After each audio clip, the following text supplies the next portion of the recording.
E aí, pessoal, tudo bem? Aqui é o professor Alexandre Miranda e nós vamos para uma aula sobre as características dos animais. Para que a gente possa fazer uma abordagem sobre esse assunto, é importante nós entendermos que existem atividades vitais básicas dos seres vivos. Nós vamos nos ater mais aos animais e especificamente a um mamífero. Pensando nessas atividades, existe um fluxo de troca de material, de substâncias entre os sistemas e a estrutura celular. As atividades de um organismo com essas trocas de substâncias, como nós observamos nessa imagem, elas passam dos sistemas, o qual essas substâncias muitas vezes elas são recebidas ou elas são formadas, passando para o sangue, que será o responsável pelo transporte dessas substâncias, que não vão diretamente às células ou aos sistemas, mas passando por um fluido intersticial. Esse material atinge a célula, o tecido, o sistema, ela será utilizada e retornará ao fluido intersticial, que atingirá o sangue, chegando a um outro sistema, como um sistema de excreção.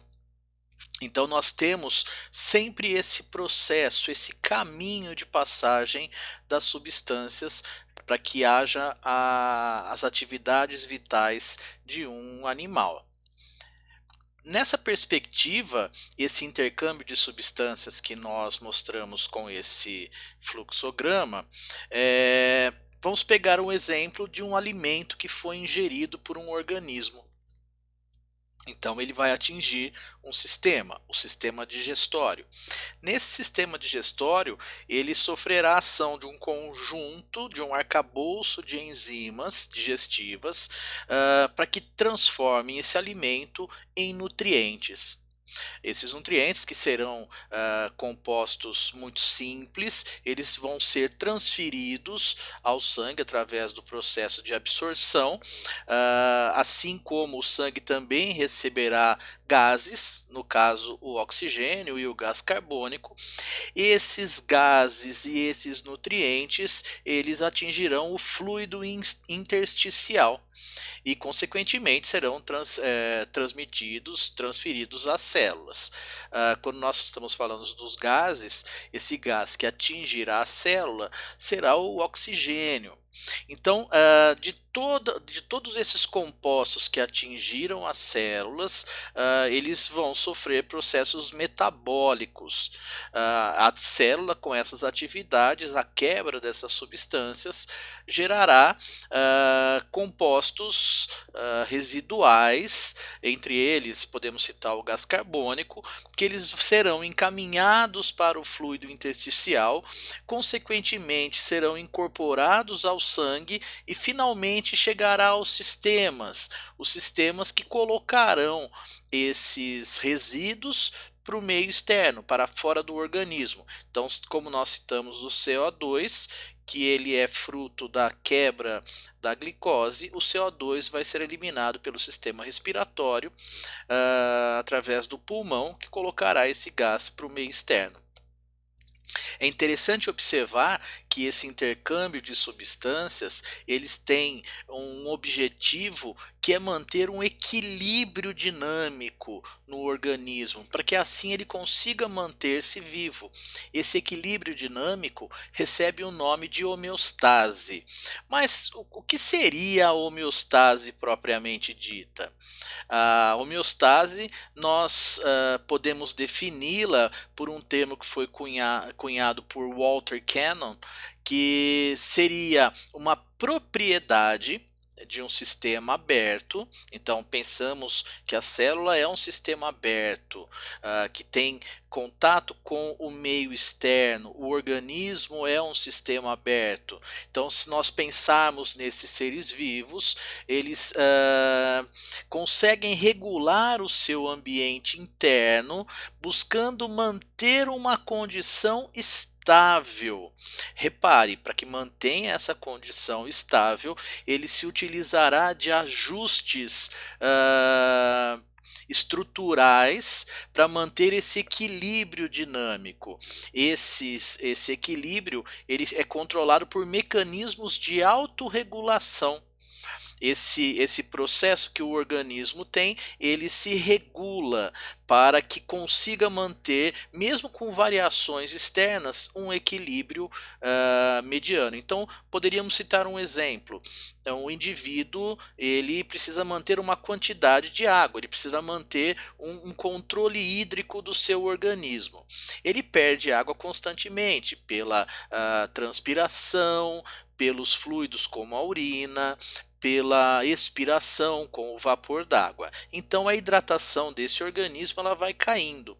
Quando atinge um nível que já está fora daquele equilíbrio, o sistema nervoso vai indicar a esse organismo que ele precisa beber água, sentimos sede. Então, com essa sensação de sede, o organismo vai buscar ingerir água para que se reidrate. Ao ingerir a água, o corpo passa a ficar hidratado. Então, a curva ela sobe. O organismo agora está hidratado, geralmente passando daquele nível mínimo. Com o passar do tempo, ele vai perder novamente a água, sentirá sede, beberá, estará saciado. Então, ele mantém um equilíbrio, porém um equilíbrio dinâmico. Isso seria um exemplo de homeostase. Podemos pensar aí em vários processos homeostáticos, como as trocas gasosas. As trocas gasosas elas são realizadas pelo sistema respiratório, que consiste basicamente da obtenção de oxigênio do ambiente, seja ele aquático, terrestre, aéreo, enfim, nós vamos nos basear aqui em um mamífero.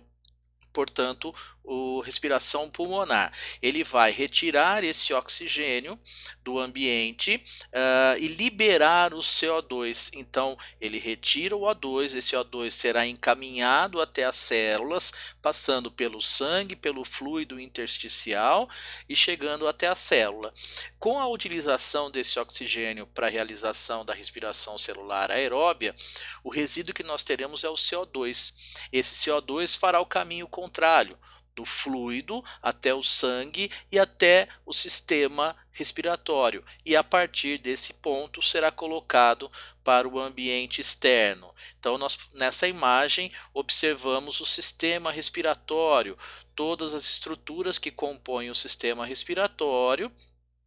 Então, a cavidade nasal, faringe, laringe, traqueia, os brônquios, bronquíolos até os alvéolos pulmonares. É na estrutura dos alvéolos pulmonares, que estão totalmente enovelados por capilares, que ocorre as trocas gasosas. Esse processo é denominado hematose. Outro aspecto importante também para a manutenção da vida, das atividades do organismo, é o processo nutricional. Ele ocorre no sistema digestório, ele vai consistir desde a obtenção do alimento, o seu processo de digestão e, consequentemente, a absorção. Teremos parte desse alimento que ele não será digerido. Isso formará as fezes, são excrementos. Repare que as fezes elas não foram absorvidas, portanto não consideramos como excreção e sim como excremento. Os nutrientes, depois desse processo de digestão, eles serão absorvidos, sangue, fluido, célula ou até outro sistema, e eles vão ser utilizados. Nós pegamos dois exemplos aqui para ilustrar. A glicose ela será utilizada como fonte de energia para as atividades metabólicas, enquanto os aminoácidos eles serão utilizados para a formação de proteínas. Nessa imagem nós vamos observar toda a estrutura do sistema digestório: boca, esôfago, estômago, estruturas anexas como fígado e pâncreas, o intestino delgado, o intestino com suas porções. Outra atividade muito importante é a excreção. Nós vamos ter como principal responsável pelo processo de excreção o sistema urinário. Ele eliminará resíduos tóxicos que são oriundos da atividade celular. Nós vamos ter aí excesso de água, excesso de sais minerais, resíduos metabólicos como ureia, que é fruto do metabolismo proteico, e podemos colocar também o CO2 como um resíduo metabólico, só que ele não é eliminado pelo sistema urinário, mas sim pelo sistema respiratório, já que ele é um gás. Então, nessas imagens, nós vamos observar aqui o nosso sistema excretor, dois rins, eles partindo deles dois ureteres que chegam à bexiga urinária, que temos uma única saída, que é a uretra. E aqui um corte de um rim, mostrando a sua estrutura interna com o córtex, mostrando a estrutura medular, a presença de vasos sanguíneos que trazem o sangue para que haja a filtração e também o sangue que volta já filtrado. E o caminho pelo qual o material residual será conduzido, passando pelos cálices, chegando ao bacinete e descendo pelo ureter. Outra atividade também importante é o transporte. Então, todos esses compostos nutricionais, as substâncias tóxicas, elas têm que ser transportadas através do organismo. Além disso, nós teremos outras substâncias, como os hormônios, que também se utilizarão do sistema circulatório para serem distribuídos ao longo do organismo. Então, todo esse fluxo de material será conduzido pelo sangue. E de uma certa maneira conseguiremos atingir todas as estruturas corpóreas graças à presença desse sistema dividido em ramos. Nós teremos então as artérias, as arteríolas, os capilares, as vênulas e as veias, além de uma bomba, que é o coração, que promoverá a movimentação desse fluido que é o sangue. Então aqui nós temos uma imagem do sistema circulatório, mostrando todos os vasos que são distribuídos ao longo do nosso corpo. É lógico que é uma ilustração, a quantidade de capilares seria praticamente impossível de ser colocada nessa imagem. Aqui nós temos então, para finalizar esse assunto, dentro das funções básicas de um animal, nós dividimos em 4 grupos: as trocas respiratórias, a nutrição, a excreção e o transporte. Nas trocas respiratórias, estamos falando nas trocas entre O2 e CO2 com o meio externo. Em relação à nutrição, as 4 porções: a obtenção, a digestão, a absorção e a eliminação dos excrementos. A excreção, responsabilidade do sistema urinário, ou também chamado de sistema excretor, é a eliminação dos resíduos do metabolismo celular. E o transporte, feito pelo sistema circulatório, promover o fluxo dessas substâncias dentro do organismo. Dando prosseguimento, como é realizado o controle dessas atividades? Reparem que nós falamos de 4 grupos de atividades, mas como ocorre o controle dessas atividades? O controle é feito basicamente pelo trabalho conjunto e coordenado de 2 sistemas, o sistema nervoso e o sistema endócrino.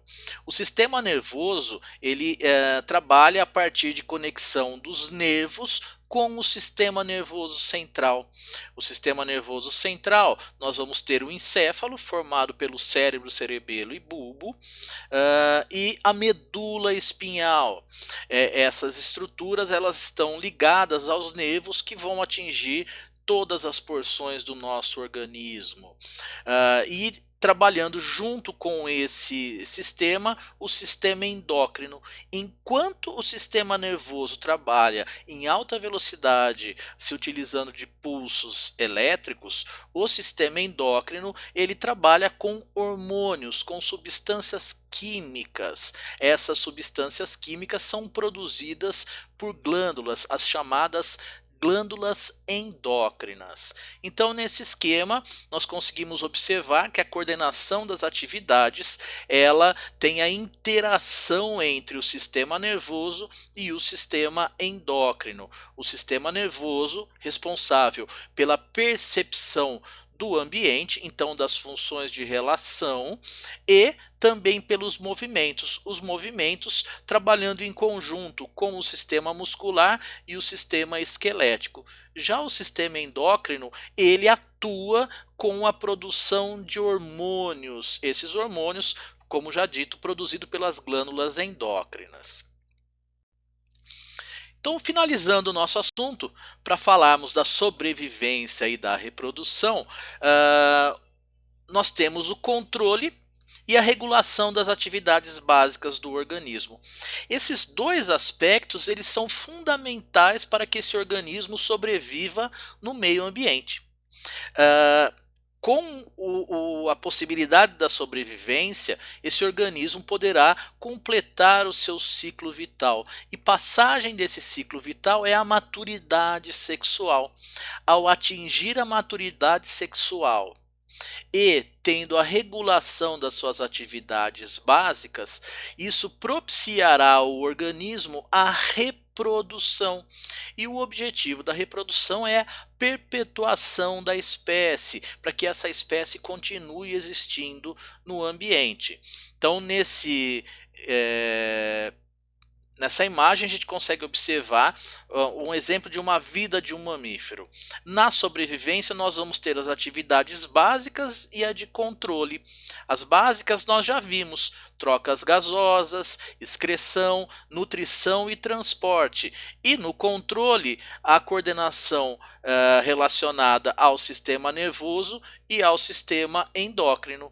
Aí nós vamos ter a reprodução. A reprodução visa a deixar descendentes, e a presença de descendentes, continuando esse processo com esses organismos, eles também atingirão a maturidade sexual, também se reproduzirão e dessa maneira perpetuando a espécie. Galera, essa foi a nossa aula, um assunto bem interessante para que a gente possa compreender todo esse processo, e espero que vocês tenham gostado e até a próxima aula.